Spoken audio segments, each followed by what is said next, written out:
ఆడొకటి ఈడొకటి తలమాసినోడు కాంగ్రెస్ ఏం చేసింది అని అంటాడు. కాంగ్రెస్ ఏం చేసింది? దేశానికి స్వతంత్రం తెచ్చింది. కాంగ్రెస్ ఏం చేసింది? మహాత్మా గాంధీ గారు ఈ దేశం కోసం నేల కొరిగిండు. కాంగ్రెస్ ఏం చేసింది? ఈ దేశం కోసం ఇందిరాగాంధీ ప్రాణ త్యాగం చేసింది.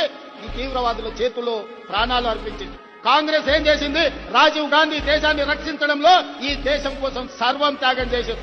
మోతీలాల్ జవహర్లాల్ నెహ్రూ స్వతంత్రం కోసం పోరాటం చేయడమే కాదు, నెహ్రూ 10 సంవత్సరాలు బ్రిటిష్ వాళ్ళు జైల్లో పెట్టిండ్రు. వేల కోట్ల రూపాయల ఆస్తులు ఆనాడు దేశం కోసం సర్వం అంకితం చేసిండ్రు.